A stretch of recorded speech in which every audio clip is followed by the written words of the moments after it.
Hey guys, welcome to today's video. Today we're going to be talking about what would have happened if Master Roshi was never born. It's no doubt that Master Roshi was one of the most important characters ever introduced to Dragon Ball, especially during the early days as he helped to develop Goku, Krillin, Yamcha and Tien. But if he wasn't born, would that have even happened? So we're going to head back, way back in time, back to days when Mutaito was still alive. So there was no rivalry between Shen and Roshi. So Shen was always driven on to surpass Roshi, making himself better, trying to undermine Roshi just because he wanted to be superior. So this would mean that without him there, that means Shen would either need to pick a new rival, which we have no mention of anyone as powerful as Shen or Roshi back in that day, or he would just slack on his training so he wouldn't be nearly as powerful, which in a sense would also mean that his brother Mercenary Tao would not train as hard either and would also not be as strong. So now we fast forward to a time where King Piccolo arrives. So without Roshi helping him, Shen and Mutaito are the only ones that are there to try and take on the monster, but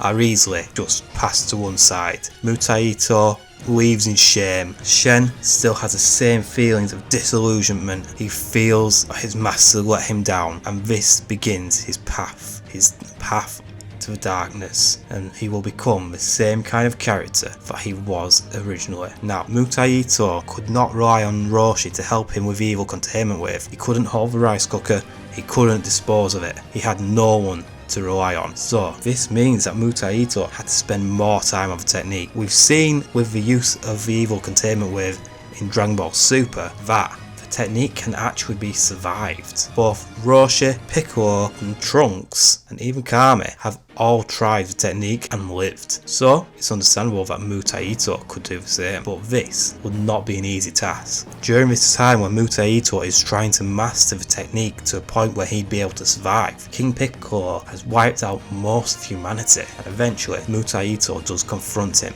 and finally puts an end to him, putting him in the rice cooker and throwing it into the darkest depths of the ocean. Now we fast forward in time. So there's no evidence that Shen ever competed in the World Martial Arts tournament, so the tournament that Roshi would have won just goes to some other random fighter. Roshi does not have the influence on martial arts that his influence isn't there. There's no one as influential as Roshi, and without him there, I don't believe that Shen would have gone on to create the Crane School. And with Shen and Mercenary Tao always butting heads, then their relationship stays the same. They drift apart. Tao still becomes a mercenary, but he's not quite on the same level that he would be. So now we come to the age of Grandpa Gohan and the Ox King. So where do they have to train? They don't have Roshi, they don't have the Crane School to fall back on. There is one other option. We've seen that in multiple characters, Roshi, Baba and even the Crane Hermit and Mercenary Tao, characters can live for hundreds of years. So with this to be believed,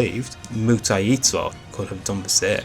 As he's gotten older, he would have reduced the number of students that he had, but seeing the Ox King and Grandpa Gohan, seeing their potential, their strength, everything about them, he sees something in them, the same thing that Roshi did, and he takes them under his wing. And the two of them, they become incredibly strong. I would actually say they are stronger than what they would have been in canon. Rather than being trained by Roshi, they got trained by his master, someone who Roshi thought that he would never surpass. So they do learn techniques, but the most famous technique in the franchise will never be created. Kamehameha will never see the light of day. So at this point, not much changes to the start of Dragon Ball now. Goku still arrives on Earth, Gohan adopts him, Gohan is still killed by the Ozaru Goku. Even though he is stronger, he is still no match for the Great Ape, so Gohan is no more. From here, the events of Dragon Ball begin. Bulma arrives at Goku's house. They begin their journey together, but the story starts to change very quickly. So originally Goku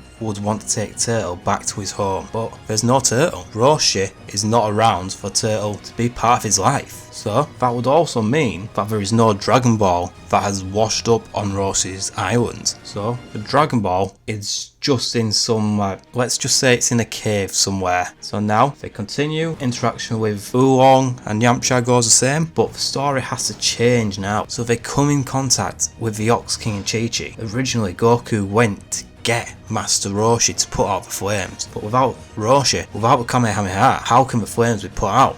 This is when a man appears. Says, Ox, you've really made a mess of things, haven't you? Bulma and Goku look at each other and just say, who's this old man? The Ox King looks at them in disbelief. He says, this old man is the great Master Mutaito. He taught me everything. He taught me and every great martial artist has ever been. He is the best fighter in the world. Goku is excited at this prospect and just looks at him. Master Mutaito uses his own technique to put out the flames, his own energy wave. So I won't name this one for now. Let's see what creative ideas you can come up with in the comments. See what name you can come up with, and if it's a suitable name, if it's a good one, it may be the name of the technique in the next video. So once he has put out this fire, Goku then attempts to copy the technique, which he kind of does, but not really. It's not as impressive as when he copied the Kamehameha wave from Master Roshi, but there is something there.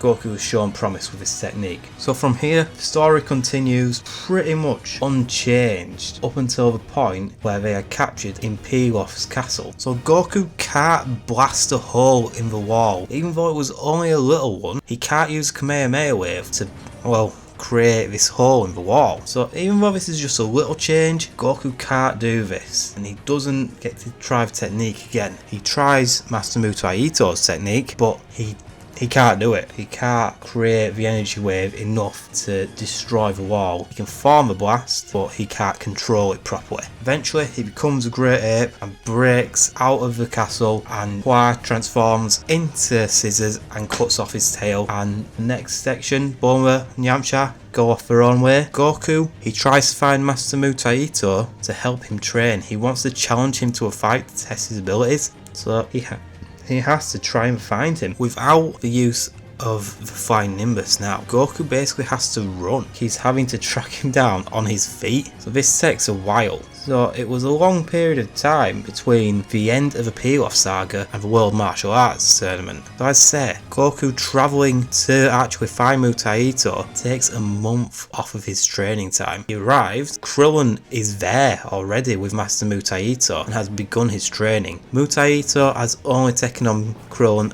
as a pupil because he's very intuitive, is Master Mutaito. He sees something in Krillin, something that clearly the monks hadn't seen, and they've begun their training. Goku asks to join. Mutaito just nods and says yes. They begin their training, and now they head to the World Martial Arts Tournament. So how will this actually go, guys? The World Tournament? Will Master Mutaito have to compete himself to actually make his students think that there is someone stronger? There's always going to be someone out there that they have to defeat, that they have to chase. Or will he let them actually get the crown? So guys, if you enjoyed this video, please remember to like, comment and subscribe, and I will see you all in the next video. Bye.